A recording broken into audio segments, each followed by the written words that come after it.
Yang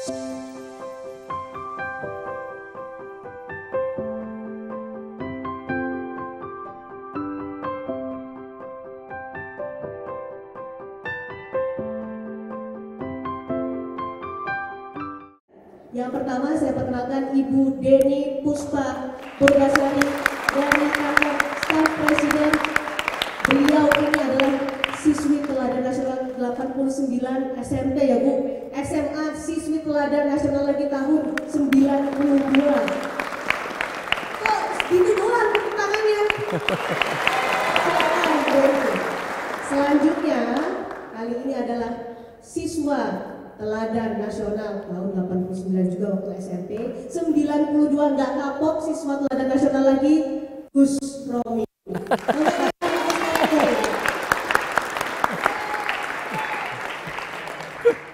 Yang satu lagi ini saya agak ngeri kalau baca CV-nya.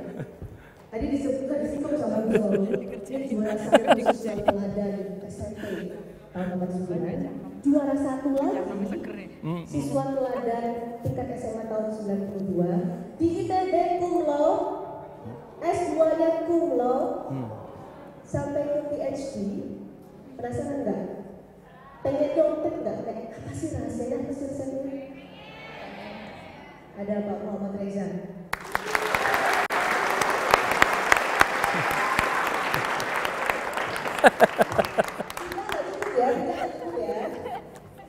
Masih mau lagi kan? Siapa aja nih yang bisa kurang geser. Ke kanan. Oh, geser ke sana. Ya, urut aja. Oh, di sini moderator. Ada siswa teladan nasional juga. Di antara siswa-siswa teladan nasional ini disebut sebagai profesor. Gak ngerti lagi setting ternyata gimana. Dari siswa teladan nasional disebutnya profesor. Kita sambut Bapak Dedi Hermawan Bagus Wicaksono.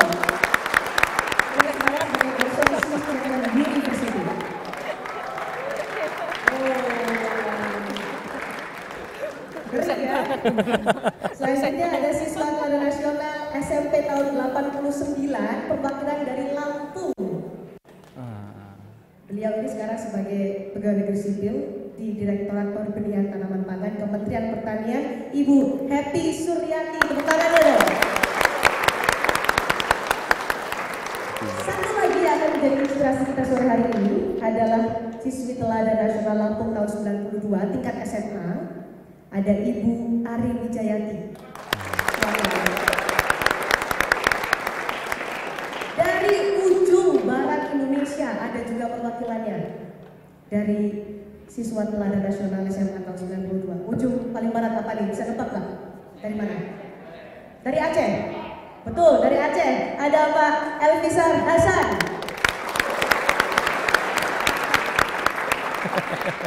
Ada lagi nih siswa teladan nasional tahun 92 tingkat SMA yang ketika mahasiswa aktif di pergerakan mahasiswa di luar negeri, menggerakkan mahasiswa Indonesia berkontribusi untuk Indonesia meskipun jauh ada di Eropa sana. Kita beri tepuk tangan untuk Bapak Laude Mutakhir Bolu. Cukup.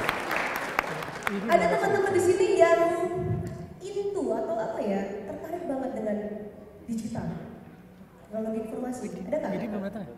Cuma satu. Yang Iya. lainnya? Iya, ini belum dikasih tahu. Widinya belum datang. Teknologi informasi digital. Sin. Widinya belum datang? Masih on the way. On the way. Macet.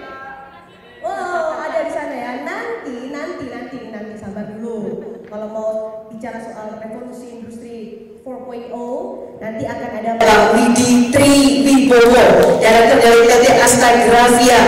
Nanti kita bisa belajar soal apa sih revolusi industri 4.0 di Indonesia dan transformasi digital seperti apa. Nanti adik-adik, karena adik-adik nanti saya terlihat lebih tua, teman-teman bisa belajar dari Pak Widi Tri Wibowo. Tapi saya nggak mau panjang lebar karena sudah ada yang ngeri-ngeri ini, ngeri-ngeri sedap ini, siswa-siswi teladan nasional. Kita akan langsung belajar bareng-bareng. Kok bisa sih jadi siswa-siswi teladan tapi nggak berhenti sampai di situ, bahkan memikirkan yang lebih besar lagi, memikirkan bangsa, memikirkan masyarakat. Saya ke yang paling dekat dengan saya saat ini, ada Bu Deni. Bu Deni Puspa Purbasari ini adalah siswi teladan SMP, SMA, dan sekarang adalah seorang ekonom. Bu Deni sekarang bertugas di kantor staf presiden, Deputi 3 ya Bu. Boleh dijelaskan kepada teman-teman, apa sih Bu sebenarnya Deputi 3 kantor staf presiden itu? Supaya mengerti. Halo. Assalamualaikum warahmatullahi wabarakatuh. Ya adik-adik, jadi kantor staf presiden itu kantornya di Binagraha, jadi pas di sebelahnya Pak Jokowi. Nah, jadi Deputi 3 itu adalah jabatan saya. Saya ekonom S1, S2, S3, ekonomi terus yang dipelajari. Sampai kemudian kembali saya jadi dosen ekonomi UGM. Nah, yang dikerjakan di KSP sebagai Deputi 3 itu juga bidangnya adalah ekonomi. Itu aja. Tugasnya apa nih? Karena Bu Deni ini sebenarnya sibuk banget, berat banget tugasnya karena memberi masukan kepada Presiden dari bidang ekonomi ya Bu? Tugasnya macam-macam. Jadi ekonomi itu luas banget adik-adik. Jadi ekonomi itu jangan mikirnya cuma ngitung duit, cari untung, kayak gitulah main saham, bukan. Yang saya urusin itu kemiskinan, kurang gizi, kemudian ketimpangan pendapatan, kemudian pembangunan desa, penggunaan dana desa, sampai yang namanya ngurusin air bersih, sanitasi, ya jadi kayak begitu. Jadi memberikan rekomendasi kepada bagaimana kita melakukan pembangunan. Biasakan Bu Deni, tapi saya penasaran Bu Deni, tadi disebutkan dari S1, S2, S3, ekonomi terus. Kenapa sih Bu secinta itu dengan ekonomi Bu? Saya tuh sarjana ekonomi tapi nggak ngerti loh Bu. Gimana ini? Saya lupa dengan pelajaran karena dari rumus. Ini berbagi buat teman-teman. Bapak ibu saya itu kita punya rumah makan kecil. Jadi saya bukan dari keluarga yang wah. Kami keluarga menengah punya kantin gitu di Semarang. Nah kemudian ceritanya bapak saya lagi cari kredit untuk ekspansi gitu. Nah habis itu barusan ngambil kredit jalan berapa tahun, tahu-tahu suku bunga itu, saya masih SMA, suku bunga itu naik tajam banget sampai kemudian bapak saya nggak mampu untuk membayar utang. Sampai kemudian rumah kami dijual lah, mobil kami hilang lah, keinginan bapak kami untuk nyekolahin ke luar negeri juga gagal, intinya kayak gitu. Jadi waktu itu saya nggak ngerti ada apa sih, dan saya tahu banyak anak Indonesia bernasib seperti itu. Nah pada saat itu setelah saya kuliah saya jadi ngerti bahwa itu yang disebut sebagai gebrakan Sumarlin 1 dan 2 yang membuat suku bunga naik dari 9% menjadi 23% waktu itu. Ya, Sumarlin itu Menteri Keuangan pada zamannya Presiden Soeharto. Nah jadi dulu pokoknya waktu SMA saya sudah mulai hitung-hitung kredit kayak gitu. Jadi saya kemudian pingin banget bahwa ke depan jangan sampai kemudian ada anak-anak Indonesia yang kemudian nasibnya seperti saya karena ekonomi di tangan ekonomi baik. Ini merasa kita jangan sampai anak Indonesia seperti saya harus membuat ekonomi Indonesia lebih baik. Wow, tapi dari SMA memang nilai ekonominya sudah bagus Bu? Enggak, nah itu dia. Jadi adik-adik, saya itu milih ekonomi karena waktu itu ada tes IQ sama sekolah. Terus bapak saya juga ngirimin ke psikolog waktu itu ya untuk dites. Sebenarnya anak ini bakatnya di mana? Nah ternyata di situ disebutkan ekonomi umum. Saya nggak ngerti karena waktu SMA saya benci ekonomi karena ekonominya hafalan. Nah, nilai saya paling tinggi itu ada matematika. Yang kedua adalah bahasa Inggris. Ekonomi itu nilai paling jelek, 7,9 atau apa gitu, jelek banget. Nah, jadi saya nggak ngerti ngapain saya harus masuk ekonomi. Tapi karena saya penasaran, ya udahlah, saya terus terang masuk ke ekonomi waktu di UGM. Nah, ketika kuliah itu baru, saya berterima kasih sekali dalam kesempatan ini mengucapkan terima kasih pada guru-guru saya yang sudah wafat maupun yang masih hidup. Semoga Allah memberikan selalu berkah kepada beliau-beliau. Karena lewat dosen-dosen saya itu kemudian saya tahu bahwa ekonomi itu bukan tentang duit jadi kaya, bukan tentang kemudian hafalan. Ekonomi itu tentang logika, bagaimana kita kemudian menyusun kebijakan untuk mensejahterakan rakyat, bukan individu, bukan perusahaan. Jadi saya kemudian sangat bersemangat bahwa saya ingin menjadi ekonom yang andal di Indonesia. Jadi dari nilai ekonomi yang akan menjadi pas-pasan lebih jelek dibandingkan yang lain menjadi ekonom. Di sini teman-teman ada yang nilai ekonomi jelek nggak? Ya. Banyak Bu. Kayak emang susah. maju terus kata Bu Deni, siapa tahu bisa mengikuti jejak Bu Deni. Bu Deni ini S1-nya di UGM ya Bu? Di UGM masuk tahun 93, lulus tahun 97 sebagai lulusan tercepat dan lulusan terbaik di UGM. Bu, maaf saya harus tanya ini, Ibu dulu belajar terus gak bergaul apa Bu? Enggak, saya itu tanya sama teman-teman seangkatan saya. Karena kan sekarang kan ini dunia Facebook dan segala macam media sosial. Tanya deh, Deni dulu waktu kuliah ngapain? Dulu terus gitu. Tetapi, nah ini ada tapi, karena saya ketua himpunan mahasiswa. Jadi kalau pada saat tadi Pak Laude mengatakan ikut reformasi 98, saya pun juga cukup terlatih memanjat pagar sambil berlari. Ya apa itu Deni? Jadi karena pada saat itu memang keinginan untuk kemudian Indonesia yang lebih demokratis, kita bisa membaca banyak sumber informasi. Adik-adik sekarang bisa membaca apapun, zaman kami tidak. Nah, yang terjadi adalah saya dulu kuliah itu ketua himpunan, saya juga aktif di gelanggang tari. Jadi waktu itu saya banyak main, tetapi memang malamnya saya belajar. Itu aja. Jadi nggak hilang kehidupan sosialnya. Kehidupan sosial nggak hilang, tapi terus berprestasi ya Bu. Oke. Kalau mau tepuk tangan nggak apa-apa loh. Kalau mau tepuk tangan kok bagus buat Bu Deni. Deni, belajar iya, main iya, bersosialisasi iya. Apa yang akhirnya dari kehidupan sosial Ibu di kuliah membentuk Bu Deni jadi sekarang? Apa sebenarnya peran teman-teman Bu Deni sampai akhirnya merasa kalau saya kuliah saya harus berteman, saya harus punya networking yang luas? Sampai sekarang, salah satu doa favorit saya, Wali membongkar doa. Nah, bisa dicatat nih doanya, dicatat ya. Termasuk ketika saya keluar negeri ketika sendirian di Amerika 7 tahun, itu kali pertama saya keluar negeri. Karena saya dari keluarga biasa, bukan keluarga berada. Jadi pertama kan dapat beasiswa, langsung ke Amerika, itu kali pertama namanya lihat paspor, lihat visa, lihat Amerika. Naik pesawat enggak ya Bu pertama kali? Sudah. Tapi tidak ke Amerika. Nah, ketika sendiri itu sampai dengan kemana-mana saya traveling begitu, saya salah satu doa favorit saya adalah ya Allah berikanlah saya teman-teman yang mencintai saya dan mendukung saya di mana saya berada, dimanapun saya berada. Karena teman-teman yang membesarkan saya, tanpa teman-teman saya nggak bisa survive, saya nggak bisa kemudian seperti sekarang. Dan saya rasa teman-teman saya itu persahabatannya genuine. Mereka akan mengingatkan saya ketika saya salah tanpa ragu-ragu, dan mereka kemudian mendekat kepada saya juga bukan karena ada maunya, betul-betul genuine. Dan teman-temanlah yang tahu katakanlah karakter kita dan keaslian kita, bukan adalah orang-orang yang secara instan mendekat karena ada maunya. Termasuk 8 orang di sini. Ya, ini semuanya bisa ngomong kok. Ini kira-kira dulu tuh kayak gini rusaknya atau enggak? Itu sama. Ya kayak gini, dulu hancur saya. Sekarang lebih hancur lagi sih. Bu Deni, akhirnya setelah lulus, Bu Deni ini sempat di Amerika ya, di Illinois Amerika. Kemudian mengabdi kepada UGM sebagai seorang dosen. Apa yang membuat Ibu akhirnya memilih untuk saya mengabdi pada publik. Saya memberikan ilmu saya untuk kesejahteraan masyarakat, untuk membangun Indonesia. Tadi kan Romi juga ngomong, katanya orang yang baik itu adalah yang punya manfaat buat orang lain, sebesar-besar manfaat. Saya ini karena agamanya pas-pasan, duit ya pas-pasan, ya saya hanya bisa mengabdi dengan ilmu saya yang ya insya Allah itu dibangunnya oleh Allah. Jadi caranya bagaimana supaya kemudian ilmu saya punya manfaat buat orang banyak?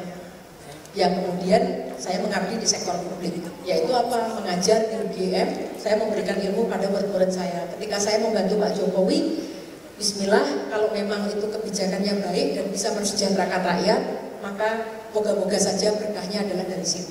Berkahnya adalah dari situ. Yes. Berkontribusi untuk negara. Ya, betul. Proyek yang sekarang sedang dikerjakan Bu Deni bersama pemerintah, supaya teman-teman ini, wow, saya ingin seperti Bu Deni. Karena dengan cerita Bu Deni ini, saya bisa membantu Indonesia. Tadi saya udah bilang ya, yang diurusin bukan tentang duit perusahaan-perusahaan itu bukan. Jadi yang sekarang sedang dikerjakan di kantor saya adalah kami sedang bekerja keras untuk mengubah raskin, beras miskin yang dulunya pada ngambil-ngambil beras berapa kilo dan kita tahu kualitasnya kurang baik. Sekarang masyarakat yang kurang sejahtera bisa kemudian menerima uang lewat kartu mereka 110.000 per bulan dan kemudian belanja sendiri ke pasar, ke toko yang bertanda khusus, berasnya pilih sendiri sama telur.